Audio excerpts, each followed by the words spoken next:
강원도가 지역 경제를 살리기 위해 교정시설 유치에 나섰습니다.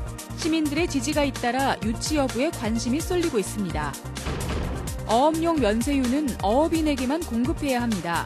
이 때문에 면세유 지급 내역을 보면 무자격 조합원을 선별할 수 있지만 수협은 소극적입니다. 전국의 귀여 인구가 늘고 있지만 돈의 실적은 저조합니다. 강릉에 귀여 학교가 운영될 예정이어서 귀여 인구 유치가 기대됩니다. 강원도가 남북 교류 사업을 전면 재검토합니다. 남북 관계가 경색되고 있기 때문인데 부문별 교류 방안을 체계적으로 정비할 계획입니다. 여러분 안녕하십니까? 뉴스데스크 강원입니다. 태백시가 침체된 지역 경제를 살리기 위해서 올해부터 본격적으로 교정시설 유치에 나서고 있습니다. 유치 서명 운동에 나선 가운데 시민사회단체들도 잇따라 지지 의사를 밝히고 있습니다. 홍한표 기자가 보도합니다. 태백 지역 5개 학교 총동문회가 태백시의 교정시설 유치를 지지하고 나섰습니다.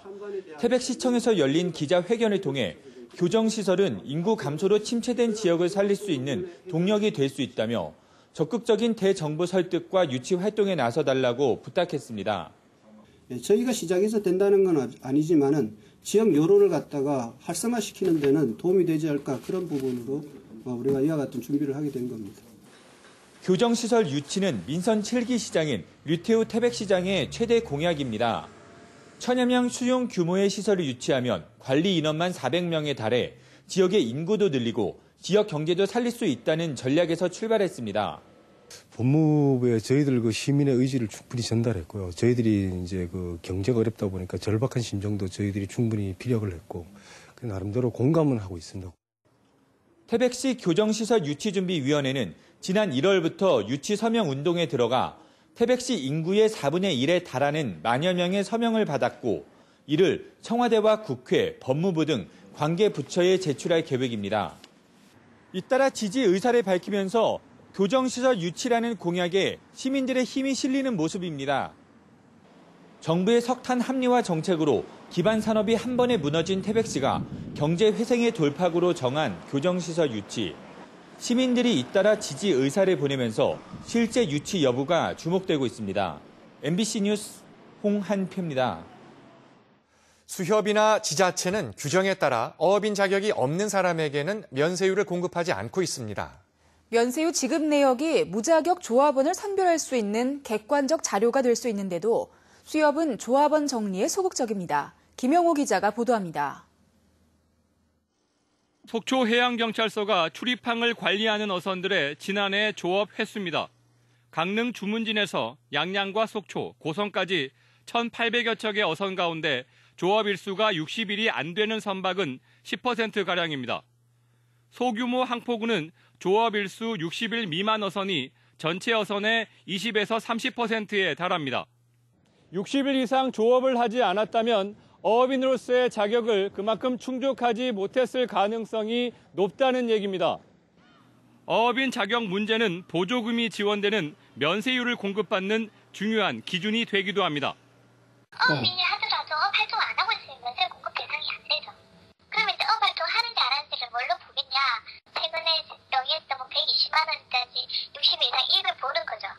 면세유 지급 내역만 봐도 무자격 어업인, 더 나아가 수협의 조합원 자격을 충족하는지 어느 정도 알 수 있습니다.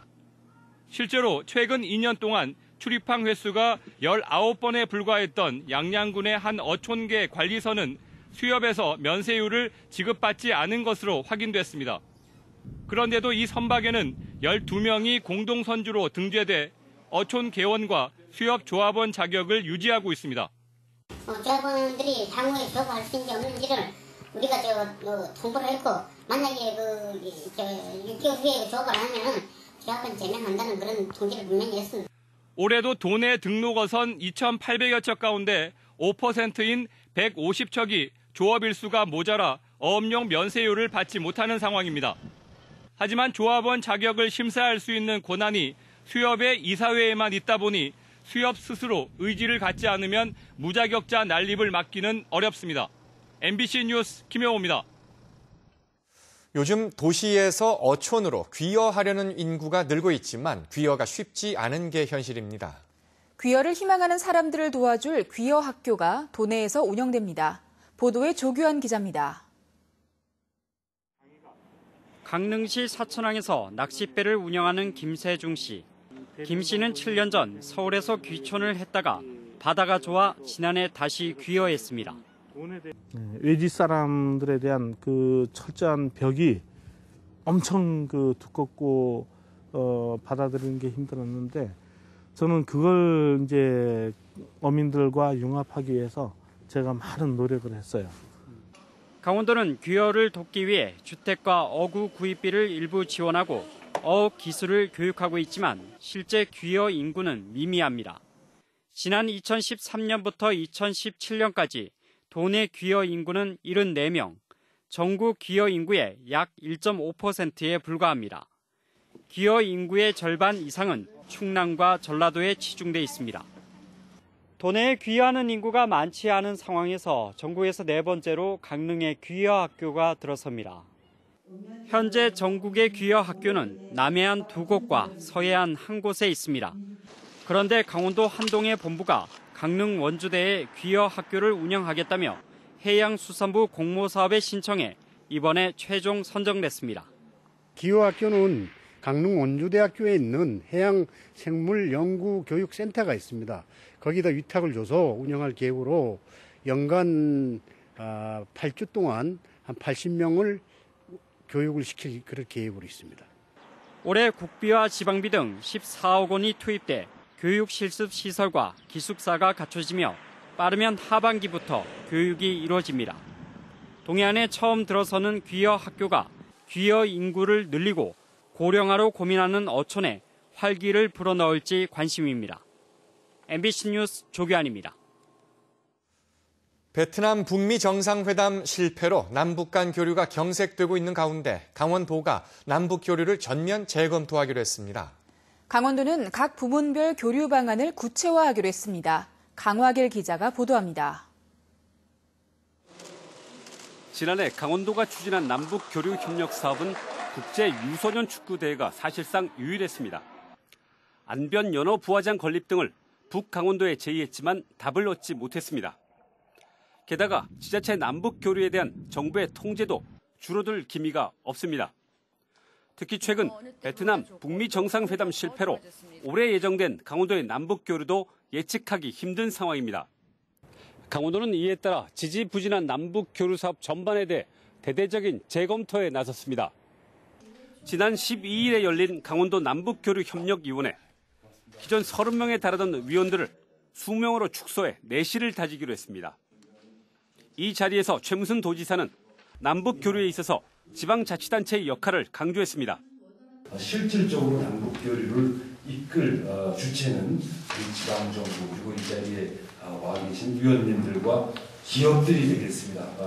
그러면서도 강원도가 아직 준비가 덜 돼 있다고 말했습니다. 아울러 정부가 지금 당장 남북교류를 적극적으로 해보라고 해도 그럴 준비가 돼 있지 않다고 반성했습니다. 이에 따라 4.27 판문점 선언 이후 강원도가 선정한 61개 남북교류 협력 과제부터 다시 들여다보기로 했습니다. 이를 위해 전문가로 구성된 분야별 교류 협의체를 조직합니다. 지난 2월 남북농업교류협의회를 출범한 데 이어 4월에는 건설, 교통, 산림, 어업 분야 협의회를 잇따라 구성합니다. 우리도는 그동안 일방적인 점보다는 남북 양측이 상호 이익이 되는 실질적이고 경쟁력 있는 다양한 사업을 발굴해 나갈 계획입니다. 강원도의 지속 가능한 남북 교류 협력, 체계적인 준비가 절실합니다. MBC 뉴스 강화길입니다. 전 세계인의 65%가 평창 동계올림픽을 성공적인 대회로 평가했습니다. 평창올림픽은 앞선 기술로 디지털 미디어 시청에서 폭발적인 증가를 이끌어냈습니다. 권기만 기자가 보도합니다. IOC가 전 세계 16개국 3만 6천 명을 대상으로 설문조사를 실시한 결과 65%가 평창 동계올림픽이 성공적이었다고 평가했습니다. 우리나라 응답자 2천여 명 가운데서는 더 많은 75%가 성공적이라고 답했습니다. IOC의 가장 중요한 역할에 대해 스포츠를 통한 평화 증진이라고 답한 응답자가 가장 많았던 점을 감안하면 올림픽 사상 첫 남북 단일팀 출전 등 평화올림픽으로 치러진 평창올림픽이 세계인의 눈에 평화의 현장으로 비춰진 것으로 분석됩니다. 평창올림픽은 그 어떤 서울올림픽처럼 전 세계에 평화와 화합의 가치를 전하고 실천한 무대가 응답자 가운데 77%는 올림픽 개최지에 많은 혜택을 줄 것이라고, 72%는 경제 발전의 기회를 제공할 것이라고 답해 지역 발전에 대한 기대를 나타냈습니다. 강원도민들의 한결같은 성원과 물심양면의 지원으로 가능했다고 생각합니다. 디지털 플랫폼을 통해 올림픽을 시청한 시간은 모두 2억 6,900만 시간으로 역대 올림픽 중 가장 많았습니다. 4년 전 소치 대회보다 2배 이상 급증해 우리의 앞선 디지털 기술을 가장 잘 활용한 대회로 평가됐습니다. MBC 뉴스 권기만입니다.